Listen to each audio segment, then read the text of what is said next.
As an alternative to manual selection, Photoshop now has an option that enables you to select a subject using machine learning with just one click.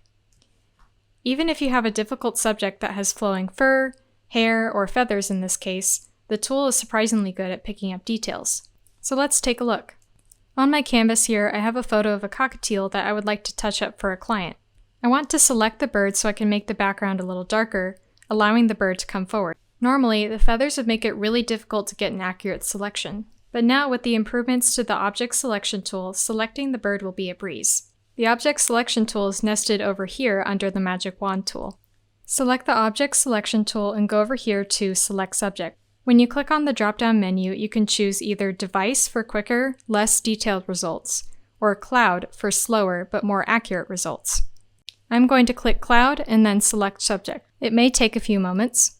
Now we can make any refinements by clicking Select and Mask. You can also use other selection tools such as the Quick Selection tool to add or subtract selections that might have been missed. Now I can inverse the selection and make any adjustments I want to the background. And there you have it. Now you've learned how to select objects with just one click. What a time saver! Have fun with Photoshop.